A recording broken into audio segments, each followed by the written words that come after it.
really, I fixed it the first week, but really fixed it over the last couple of months. And I mean, literally to a point where, as I said, 0 illegals entering our country in the last 90 days. Pretty amazing. It's time for dramatic action. We're going to do the same thing over here. It's going to be a very safe city very soon. We're not looking to just take years, because a lot of people die in years. And we've got incredible people in this country, except we have to allow them to do their job.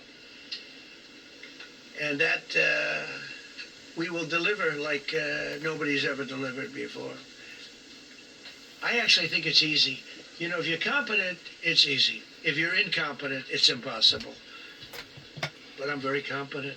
Last week, my administration surged 500 federal agents into the district, including from the FBI, ATF, DEA, Park Police, the U.S. Marshal Service, the Secret Service, and the Department of Homeland Security. You know, a lot of nations, they don't have anything like that.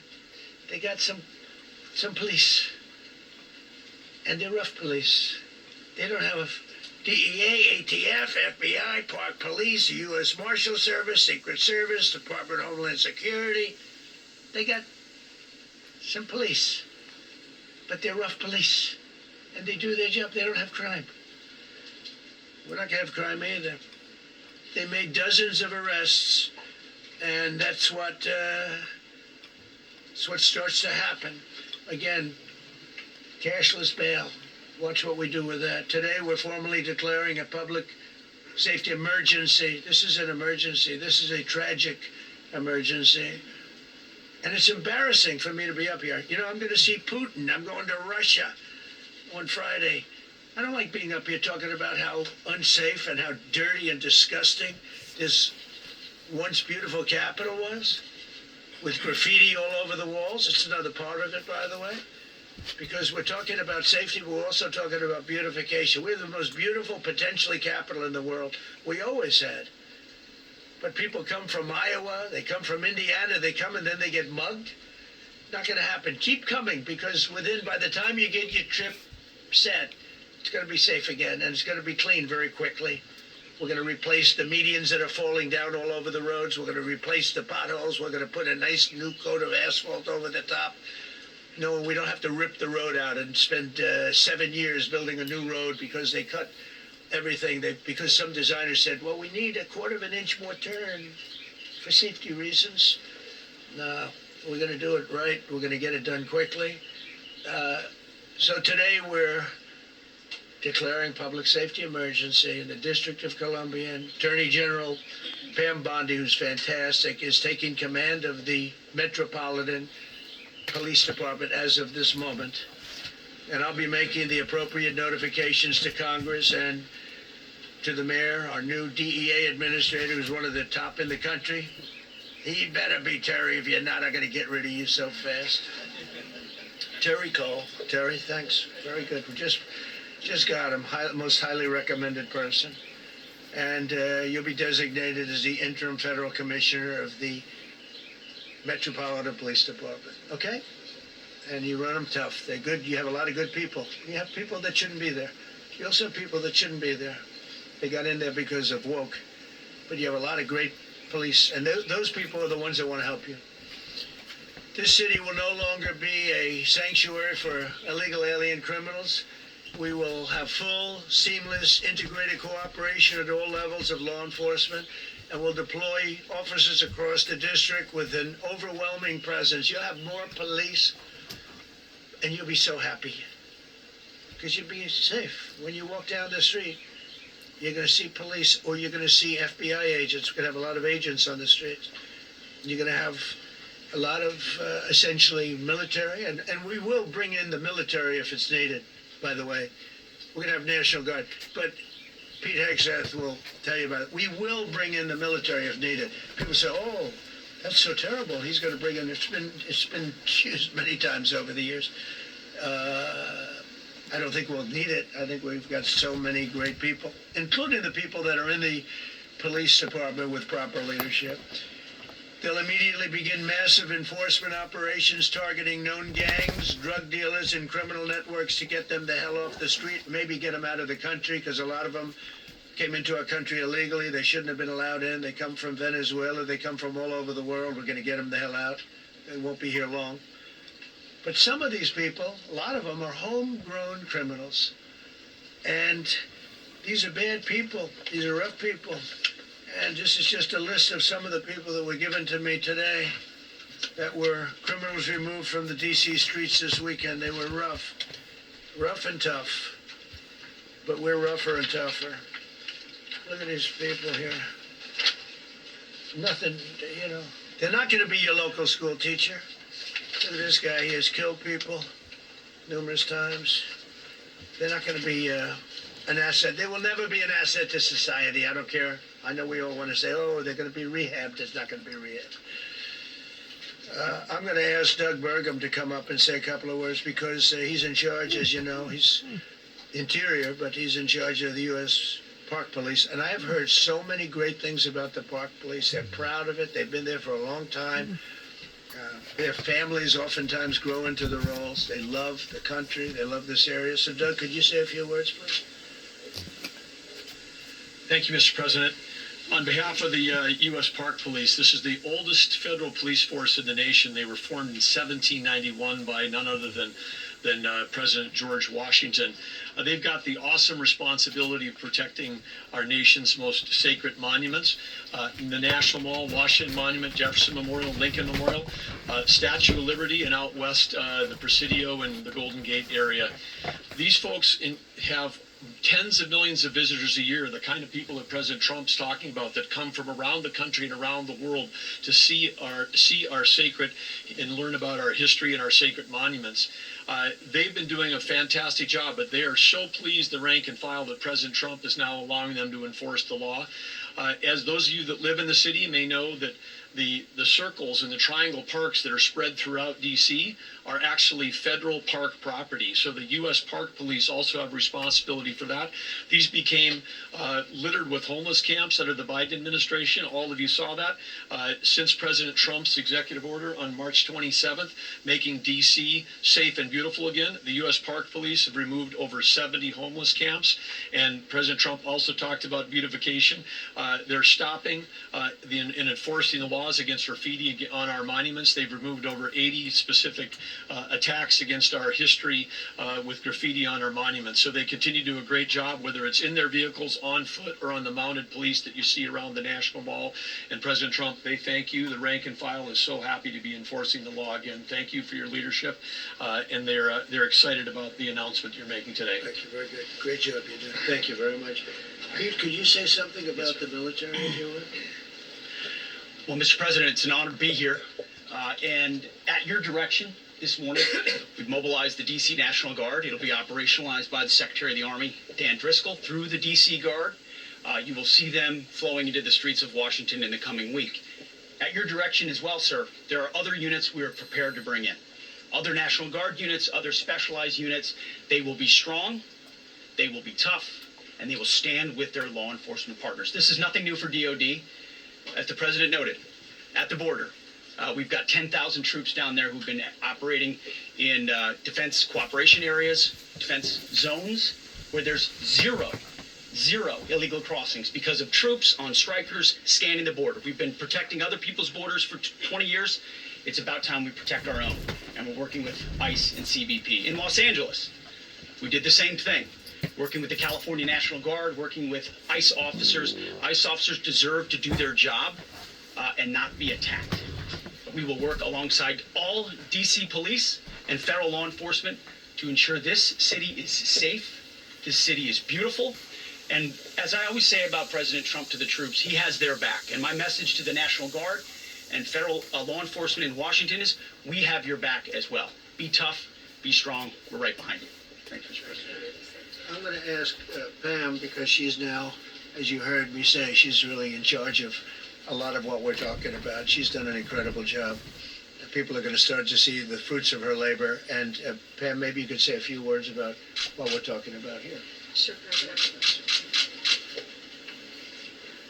Let me be crystal clear. Crime in D.C. is ending and ending today. We are going to use every power we have to fight criminals here. President, thank you for caring about our capital. Families come here every summer. Our museums are free. We have the National Zoo. We have the National Gallery. D.C. should be a place where everyone can come and feel safe. Behind me and to my side, we have some of the best career law enforcement and prosecutors in the country who are ready to take this on.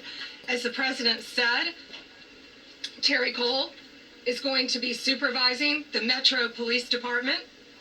Gadi Serralta, our U.S. Marshal, is going to be supervising command and control, the entire operation. Our Deputy Attorney General, Todd Blanche, and I will be working with them closely, along with our great FBI Director, Kash Patel. Kash is going to talk to you in a minute about what we did in Virginia recently with Governor Youngkin. Many of you covered that, and it was tremendously successful. Not only that, our secret weapon here in D.C. is U.S. Attorney Jeanine Pirro, one of the toughest prosecutors and a former judge, and she is going to be talking about juvenile crime, how it's out of control here, and what she's going to do to fight back. No more crime rampant in our beautiful capital. No more teenage girls beating a disabled man to death.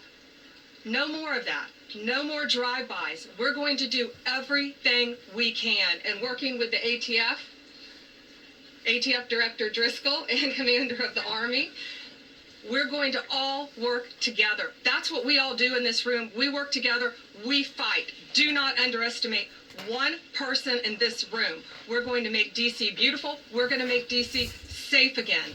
One other thing, just at the wharf a few days ago, the area of the wharf, Terry Cole reached out to me, not even nightfall, on the weekend, where so many families and tourists go.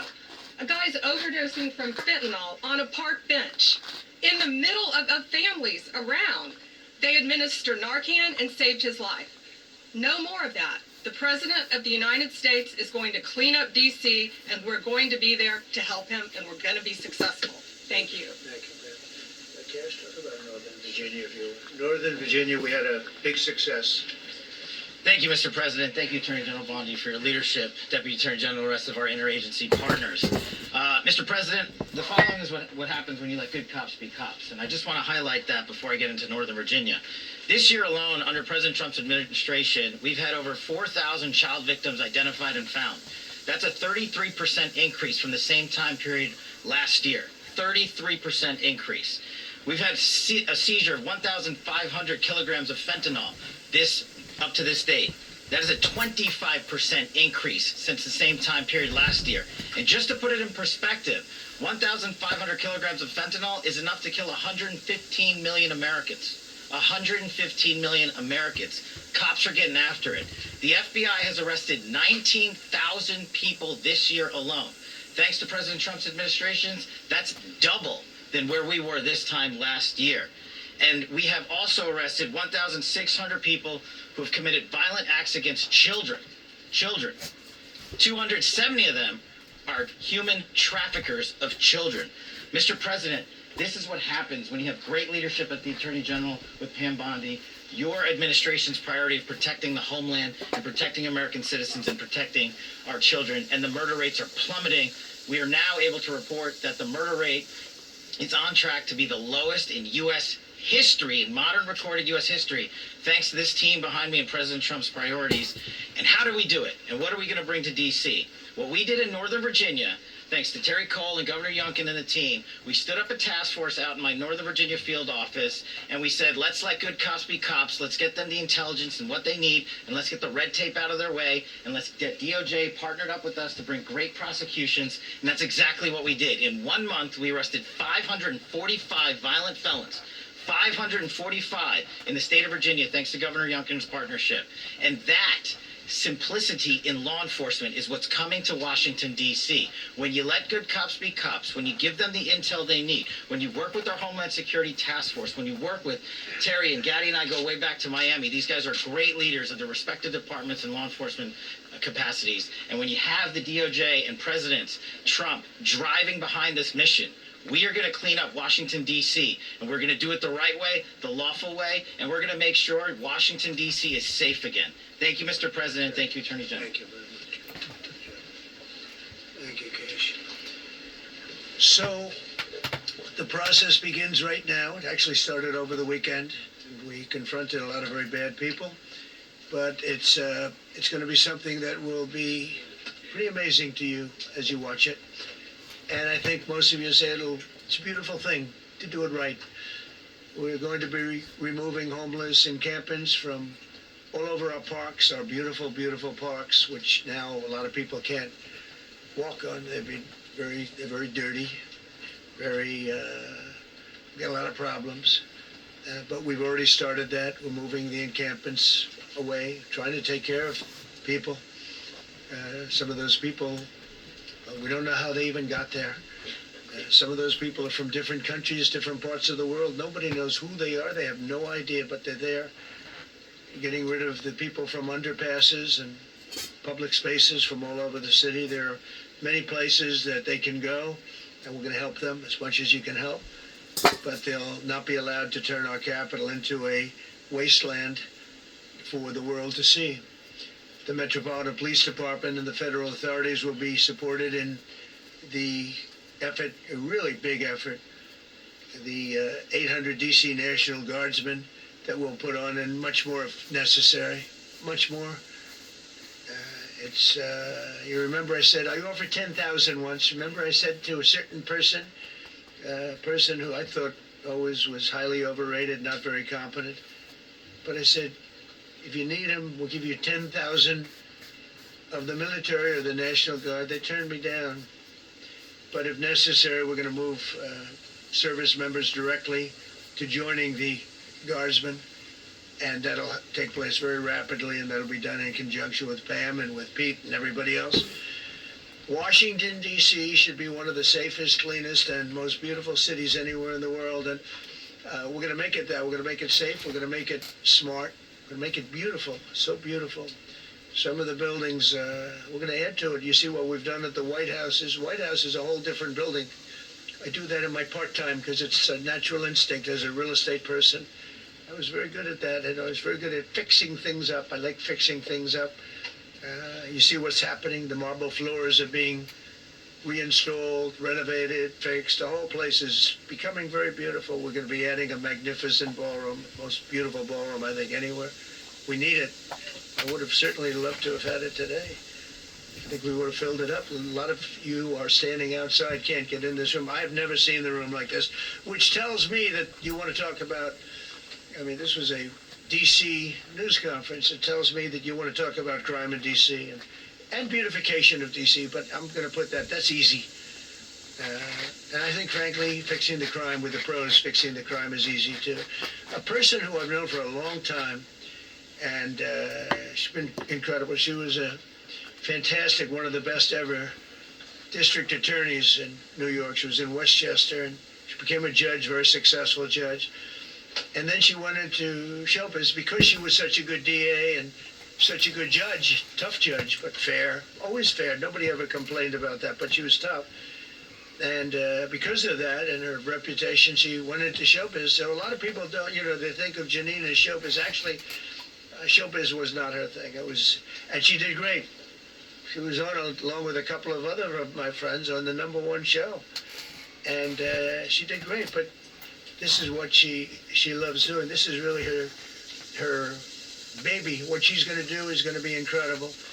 And I'd like to speak for just a few seconds on what she has in mind, what she wants to do. We're going to be appointing some judges. We have some open spots, and we're going to take people, because the judges are letting killers out. They're just saying, go, it's okay, don't worry about it. So we're putting some, Pam recommended, Todd recommended, some judges that are great. Janine recommended. Janine's given me 3 great candidates already. We have about 10 open spots, and we can probably create some more. We need them. Janine, would you say a few words, please? Thank you very much, Mr. President, and thank you, Madam Attorney General, and to all my partners here. We all want the same thing. We all want a safe city. We want a safe capital. We want to be able to bring our families here. We want to be able to come and enjoy the history that makes this place great. And unfortunately, we are not in that position right now. And Mr. President, I want to thank you for taking the step that we need right now to make criminals understand that they are not going to get away with it anymore.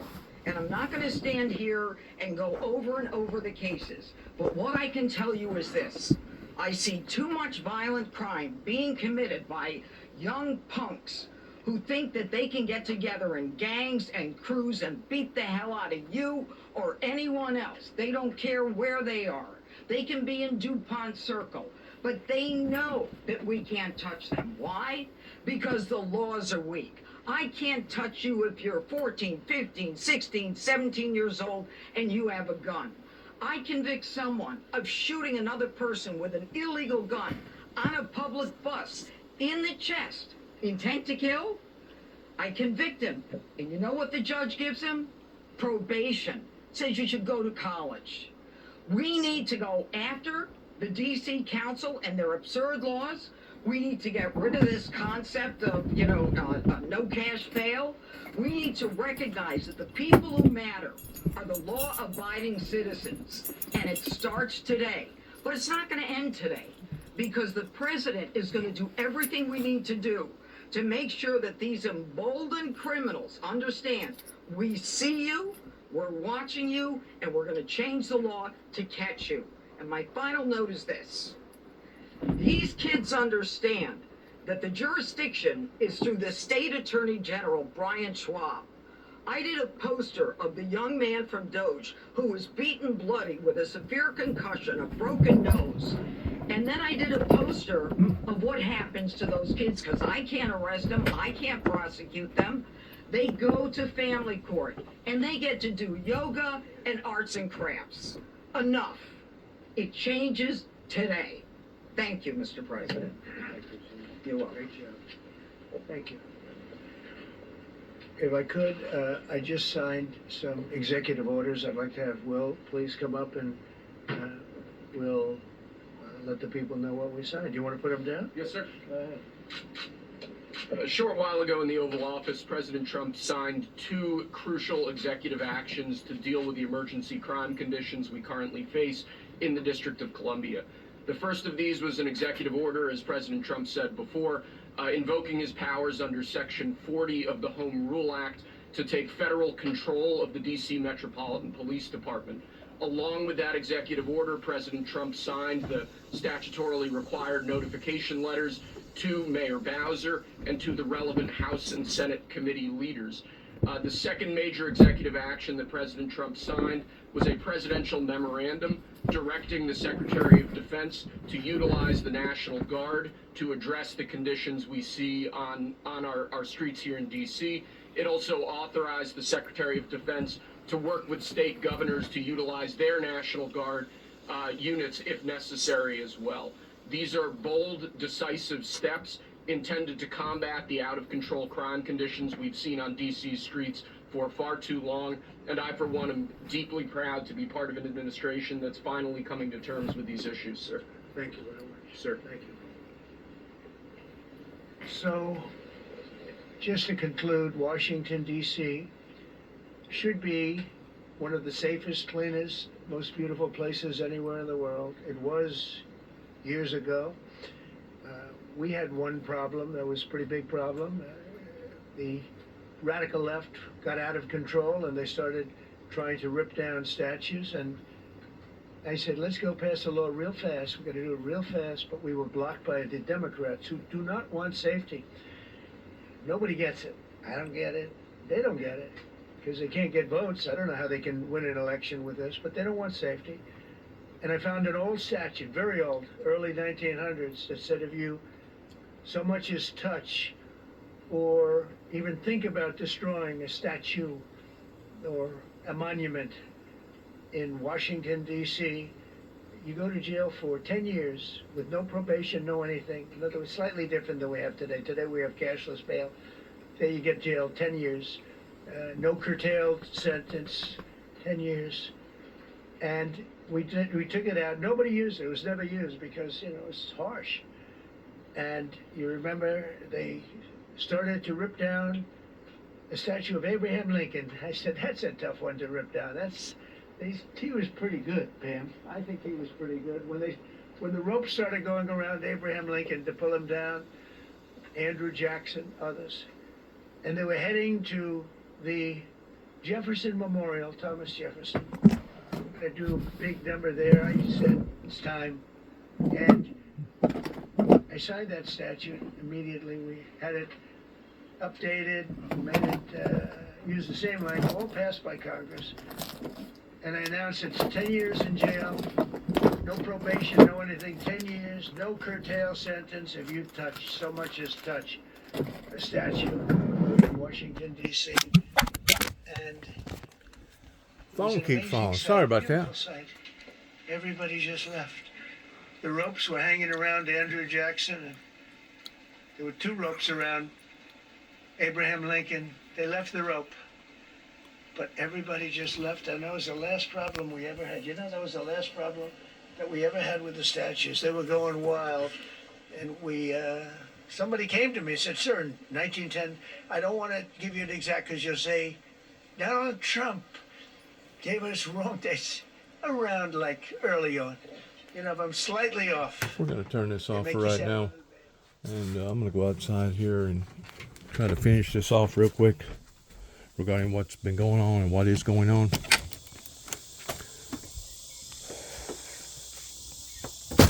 Whenever I come back here to Northwest Tennessee in the year 2014, I had no earthly idea what I was going to be walking off into by coming back to my old home place here, where my grandmother and grandfather purchased after the 1929 Depression. They had to go up in Chicago and work for 6 or 7 years to be able to get enough money to come down and purchase a piece of property.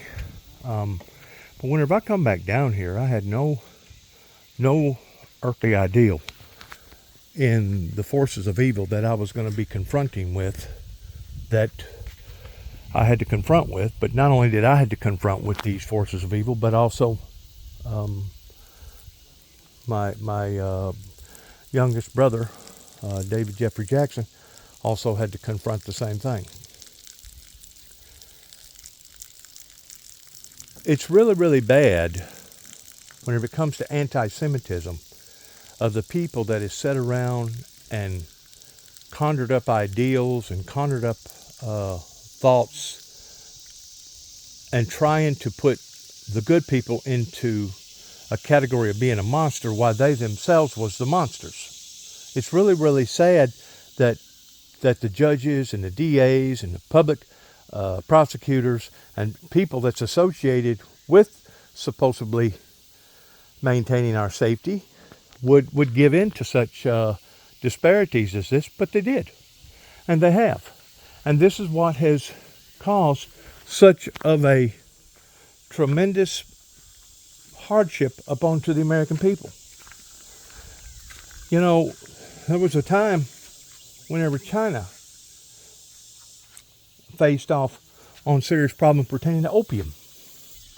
And basically, China had to come down on their own citizens and basically start massacring them in large volumes towards getting rid of the people with this type of sickness, and basically putting out the imagery that, hey, if you continue to do this, this is what's going to happen to you. It's going to be a death sentence to you. It's really sad, me coming back to this area, and to think that the Windmill Ministries missions that's been in power now since 1989 in the eyes of the public domain had to put up with such malicious behavior coming from the law enforcement agency, especially after that they had basically entrapped me in me becoming arrested less than about 10 days after my brother's death, and me realizing what that they was doing again, which was similar towards what the authorities done up in Kentucky, that I basically surrendered to the degree of raising my hands and saying, well, what do you want me to do? I'll do whatever you want me to do. I want to go home. because I know that they was taking advantage of my home place down here and basically ripping us apart. And that's exactly what certain individuals in this area wanted to do. But to think that after that I had went through all that and now I'm on probation, I go over to another county in Humphreys County to escape the ridicule that was going on.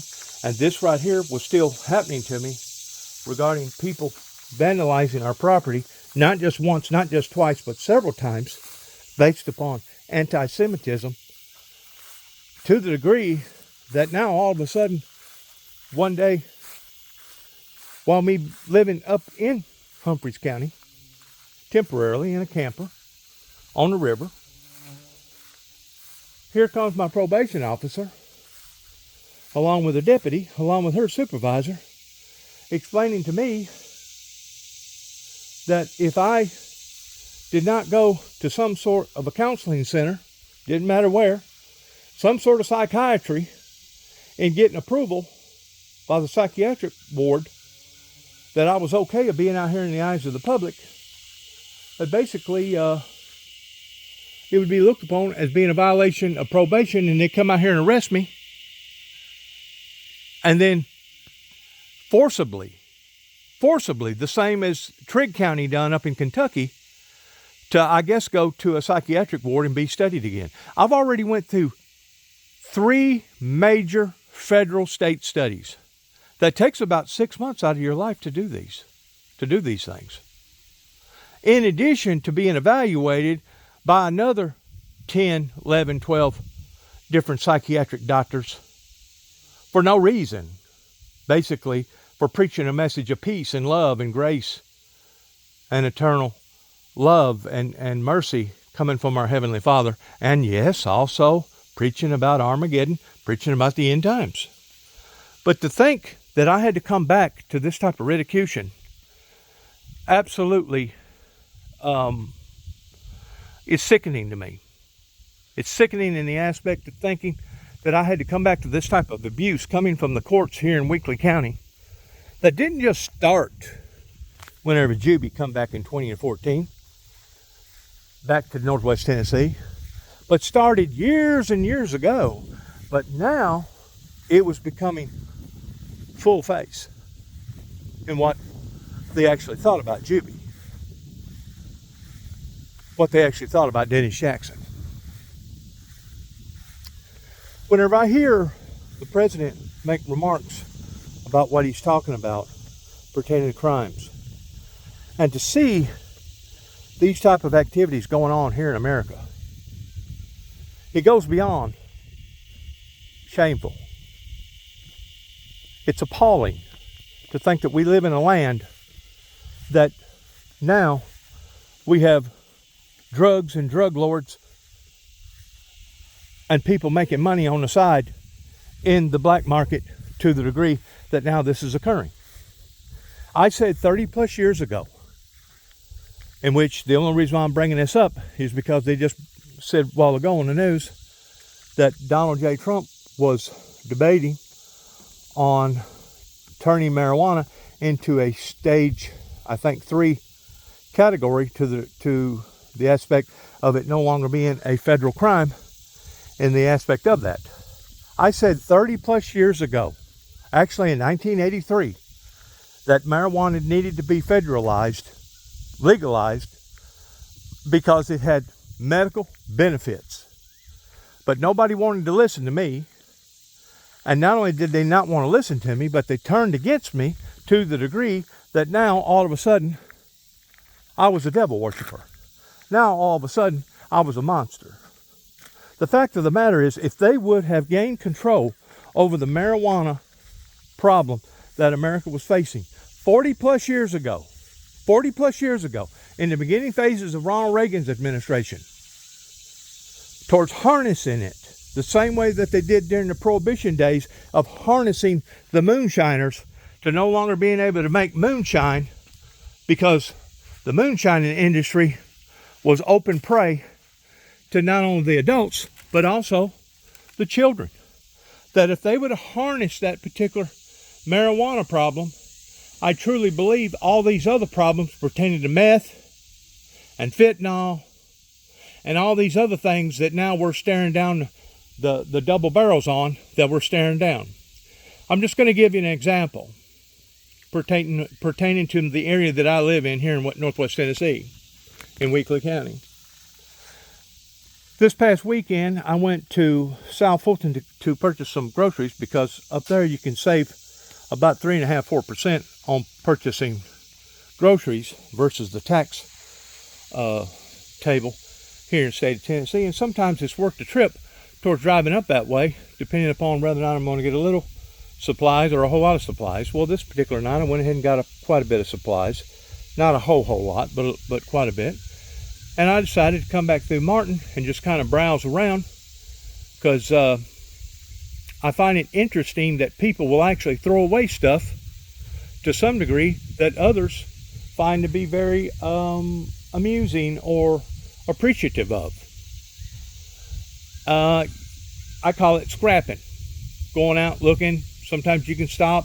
Sometimes just a roll of carpet that somebody's going to throw away will be beneficial to somebody living out here in the country, because they can take that carpet and lay it down, similar like I've laid down right here on my vehicle right here. They can lay it down, all right, to keep the grass and the weeds from growing. That way you don't have to spend as much time towards weed eating or putting down truff land or Roundup towards killing the grass. So you'd be surprised at the things that poor people can benefit from, that a lot of your rich people or a lot of your people that don't know no better throw away. Let's say if it is a dresser drawer and one of the knobs came off of one of the doors. So what? You repair the dresser drawer pertaining to the knob. And if you can't find that particular knob, well, then you buy a whole set of knobs and put it on there. That way you can use the whole dresser drawer. So I'm out driving around over in the Cadillac Hillary area, which is basically in behind First Baptist Church, and I had no earthly idea pertaining to Randy Brundage that's still the mayor. I can't believe that somebody has been the mayor this long. But then again, whenever you take somebody like Mike Wilson, pertaining to his cronies that kept him in power for 40 years, the longest lasting sheriff in the state of Tennessee, it pretty well speaks volumes about the body of people that continue to keep putting somebody like that in power. Here I am driving around, looking around, and I'm seeing cops everywhere. Some of them are marked, some of them are unmarked, some of them are local PDs, some of them are sheriffs. Even seen a state trooper that night working the area.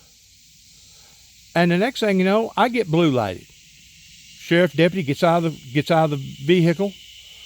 Had a dog in the back end of the vehicle. I got a dog. And first thing he wants to know, what was my business there? And I explained to him, well, we're out here scrapping. We're looking for piles of stuff that people are going to throw away, that sometimes you can find it to be beneficial to you. He goes, we don't know who you are, but this is a drug-infested area. I go, drugs? I said, I'm an old man. I said, for sure to God, you don't think that I'm peddling drugs, do you? He goes, Mr. Jackson, he goes, it don't matter whether or not you're old or young. He said, you'll be surprised at the people that we incarcerate in jail around here that are even older than you. And I'm thinking to myself, my God. And these same people kept putting the same sheriff in power year after year after year. 4 decades. 4 decades later. Instead of the crime and the drugs being a little bit better in Weakley County, Obion County, and the surrounding areas in Northwest Tennessee, it's actually worse. Well, it goes back to the reflection towards what that I've used an illustration about pertaining to the movie called Survivor. It's not a movie, it's a weekly thing. That at the end of the week, everybody takes a vote in who they're going to vote off the island because they didn't like them, because they didn't meet the right requirements, whatever. It's kind of difficult to vote the people off the island whenever the people that you're trying to vote off the island actually owns the island. And that's the position that our president is trying to take right now in interceding. I'm going to use the word interceding. That really and truly, it never should have got to this level, to the degree that he's talking about federalizing the police force. But until we realize that we've got a problem, a real substantial problem here in America that needs to be dealt with appropriately, and I'm not saying that we should take the measures or go to the extent of what that they was doing over in China in the early or the late 1800s, that really and truly most Americans didn't even know nothing about, as far as how that they was euthanizing or basically genociding those that had these drug problems. But it has reached the level in America that if we don't do something on similar statuses, we, the good citizens of America, regardless whether you're Christian or non-Christian, are going to eventually be taken over. And that's exactly what various authorities here in Weakley County wanted to happen to 291 Thompson Road, Sharon, Tennessee, zip code 38255. And they was just allowing for certain citizens to be their trigger people, to be their trigger man, to come out here and do their dirty work. Well, I got news for people in the authoritarian positions in Northwest Tennessee. Your trickery, your entrapment didn't work, because my brother and I could see through it even way before he passed away in the year 2017 at the age of 51 years old. We knowed exactly what you was doing. We knowed exactly why you was doing it, and we knowed exactly the people that was in behind doing it. Just like I made reference after I got stopped supposedly for a tail light or a license plate light being out, in which I've done already replaced it, in which it was out. I'm glad that the officer didn't write me up towards giving me a ticket for a license plate regarding safety issues on the road. But I got to explain to somebody that very night, because I was out by the water fountain where they have the water things going for people to stay cool by the new library that they recently built. I was out there, and an individual comes up there on a bicycle explaining to me that they had hustled him down, supposedly looking for drugs or something. And who's to say that he wasn't an informant? Who's to say that he wasn't a narc? Who's to say that he wasn't some sort of a mole acting like that he was being agitated by the cops in that area? Because they were swarming around like a bunch of bees. Like a bunch of bees. And I said to him, well, if the truth be known, in which there's no way for me to be able to prove this pertaining to Randy Brunger's administration coming from Martin, Tennessee, or the administration coming from Weakley County, Tennessee, pertaining to the main people up in the courthouses. And that's that way even in all these courthouses, as far as I'm concerned, in America, is that you take these people that go to church every day that are involved in the money issues. They finance a lot of this black market stuff coming into America. And even though they're not doing the drugs, even though they're not peddling the drugs, they're the money people that's putting out the money, because they get a pull. They get a profit off of it. Until America is willing to go after these people that are doing this, that have done this, there'll never be true justice, and there'll never be peace in America. And I've said all along, you're kind of beating the horse at the wrong end, which basically both ends need to be beaten on at the same time. But you really need to beat on the spiritual end pertaining to the churches, that until the churches pertaining to the ministers and the ministry is willing to clean up their own act here in the United States, you'll never get it clean. You'll never get it clean. You know why? Because Christ said that you don't worry about the outside of the cup whenever they was trying to ridicule him over him not washing his hands, but you clean the inside of the cup, and you allow for the inside to overpower the outside. It's similar towards what Leroy Neal told me years and years ago. He's dead now. That used to be big in the agriculture community around here. But basically told me, he said, Juby, I do exactly what I do today, the same as being saved as I did before I was saved. And I said, well, how can that be? And he said, well, before I was saved, I used to go coon hunting at night, stay out all hours of the night. I was cheating on my wife. I was going around cursing God and drinking and doing things I wasn't supposed to be doing. He said, after I become saved, he said, now, instead of me wanting to curse God, now I want to praise God. Instead of me wanting to stay out at night and cheat on my wife, now I want to stay straight and be faithful to my wife. In other words, the internal part of you changes to the point that your want-tos change. And until you've seen that actually occurring in the streets of America, you're only going to see more hardship and more corruption. And the corruption didn't begin on the streets. It began in the innermost household of those that could afford to have their cronies out there working for them to the degree that now they're basically the money people.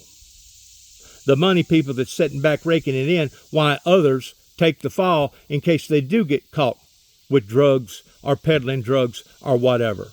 I commended the guy that was doing what he was doing that night pertaining to the narcotic agency that had the dog, because he asked me several different questions, and once he realized that I was uppity up, he basically said, well, this guy's all right. I'm just going to give him a warning and let him go on. And I'm glad that he done that, because he could have actually gave me a ticket for me having a light bulb out of my license plate under violation of safety issues, of driving safety issues. And I'm glad that he didn't, but I've already done replaced the bulb now because I wasn't aware that the bulb was out. But the fact of the matter is, these officers that's out there on the beat that are risking their lives every day, I think deep down inside, they know what has caused this. And it didn't just start here in Weakley County 40 plus years ago or 30 plus years ago. It started all over America. And like I said, they wanted to demonize me. They wanted to put me in a category of me being a monster because I was opposed to the black market. I was opposed to the syndicate, of how the syndicate basically is working the circuit in the black market pertaining to the dirty money being handled up underneath the table. And it doesn't matter if it's dope. It doesn't matter if it's prostitution. It doesn't matter if it's illegal immigrants coming over here working illegally for pennies on a dollar. It doesn't matter. The fact of the matter is, this thing is out of control in America. And if it's out of control in America, could you only begin to fathom how out of control it is in other countries? Donald Trump explained to that pertaining to the police. You got to have an organization based around righteousness pertaining to the true church of God. And whenever I say the true church of God, I'm not talking about the church of God. I'm not talking about the prophecy of the church of God. I'm not talking about the Southern Church of God. I'm not talking about all the other references of church of gods. I'm talking about the true church of God, because Christ said that upon this rock I will build my church. Christ is the cornerstone. So whenever the Church of Christ talks about them being the only church, in essence, theoretically speaking, they're correct. There is only one true church, which is the Church of Christ, the Church of the living Lord Christ. That's the only true church. All these other examples, or all these other different counterfeits, that's exactly what they are. They're imposters. And until the American people wake up to this, especially the churches, especially people like Randy Brundage, I don't know who his committee is that he works under or works for or around, but the bottom line is the corruption, my friends, is no longer in the bigger metropolitan cities. The corruption is right here in the rural little bitty country settings, the mama papa home setting areas right here in the good old USA. And until we see a mop up, until we see a cleanup, that actually should begin at the church towards getting these people out of there, because I know good and well that there are certain people that knows what other people are involved in, regardless whether they be the money people, regardless whether they be the people that's making the meth or financing the people or putting the meth out there. They know what's happening. But as long as you're running a system the same as you'd be running a prison system, out of sight, out of mind, you know, whenever I was being evaluated by certain administrations towards being psychologically examined, okay, I would be exposed to some of the most criminal activity that you could think of. And of course, while you're in there, you get to observing, you get to learning, you get to seeing what's this one in there for, and what this one in there for, and what's this one in there for. And you get to observing what's happening in there. And of course, whenever you're in a pod, let's say of 30 men, and somebody gets in a knockdown, drag out, or somebody tries to rape somebody and basically commit callous behavior, and now all of a sudden, whenever the guards come in, the correction officers come in, and what happened here? Well, he fell. Well, what happened here? I don't know. I didn't see it. I was asleep. What happened here? I don't know. I was listening to my radio. I was reading a book. Didn't nobody see nothing pertaining to 30 men being in a confined pod, but yet now that person just got through almost bleeding out to the point that they beat the heck out of him, and he's got now loose teeth and broken nose and blackened eyes and busted ribs. Whenever you have a society that's working the same way that basically the prison system works, you have a doomed society. And for these churches and church members, especially the ministers, to have turned their back on the Windmill Ministries missions here at 291 Thompson Road speaks volumes about what type of people that I'm talking about. Once more, it's difficult to vote people off the island whenever they're the ones that created the atmosphere of the island, or they're the ones that has ownership of the island. I said it was difficult. I didn't say it was impossible. I thank God that Donald Trump's doing what he's doing, because he's trying to clean house. Though he's beating the horse maybe on the opposite end, pertaining to the spiritual end, pertaining to the political end, the horse never should have become this ranked. And that's what occurred going back 30 plus years ago, whenever Dennis James Jackson tried to step out into the eyes of the people with a ministry called the Windmill Ministries Missions. And basically, he was shot out of the saddle before he ever got out of the gate good. Because of why? Because of your people that was in control. Your corruption. Your cronies that had already done put this sheriff in power now for 40 years. And now the crime, the drugs, and everything else is worse today than what I ever thought about going back into my teenage years. So has the system failed? I don't know that the system itself failed, more so than the people that was supposed to have been backing or supporting the system has failed, pertaining to these judges, these lame judges, pertaining to these lame attorneys, pertaining to people that wanted to say stuff like, well, he never would have done that if he wasn't on the bottle, or she never would have done that if she wasn't doing them drugs, or he never would have done that if he wasn't out here getting involved with the wrong people. That's beside the point.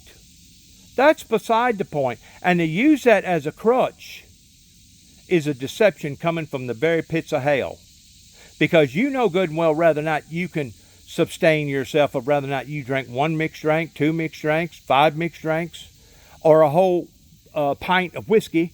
You know what your limitations are towards what you either can or can't do in resistances. You know what you shouldn't be doing and what you should not be doing. And you can use those things as a crutch, but I guarantee you one day whenever you stand in front of God and God the Father hears your plea of innocence, he's gonna snigger and laugh at you. He's gonna say, well, you can use the excuse of alcohol if you want to, but nobody put a gun to your head and made you drink that beer. Nobody put a gun to your head and made you do those drugs. You done that up on your own. Like I said, if they would have tried to have harnessed the marijuana problem that we had in America going back 40 plus years ago in 1983, whenever I first suggested that marijuana needed to be legalized because of various reasons, not just the fact that it was out of control in getting it into the hands now of 11, 12, 10, 8 years old, pertaining to these people that think that they can do whatever that they want to do and never have to stand to be corrected by it. But to think that the judicial system was wanting to bury me in the aspect of bringing a probation officer right there on that road. I documented, I recorded it, with a deputy, with her supervisor up here in Dresden, Tennessee, that was so high strung because I had made mention to a doomsday prepper in Humphreys County, over in a little town, and now they're coming out here requesting for me to go to be psychoanalyzed. If that's not a clear picture of where they wanted to go towards having me institutionalized, I don't know what is. The proof is in the pudding towards where they wanted to go with me all along. They wanted me out of the eyes of society once they realized that their little scheme towards bringing people out here and agitating and aggravating and tormenting our lives pertaining to my brother and I for 3 consecutive solid years, because I couldn't tell you there was on average, and I may be exaggerating maybe just a tiny little bitty bit, but I don't think that I am. You'll have to look up the records yourself in the Weakley County Sheriff's Department. But there was a time before 2017 when my brother was still living that I've seen as many as 4, 5, 6 cars out here as many times as 2, 3 times a month. We hired attorneys, we went before the courts, and we still couldn't get nothing done. Why was that? Because they didn't want to get nothing done. They wanted this to evolve. They wanted blood on the floor. And it didn't matter if it was their trigger people that was bringing forth the blood, pertaining to either my blood or my brother's blood, or it was vice versa. If my brother and I felt like that we had to take the law into our own hands,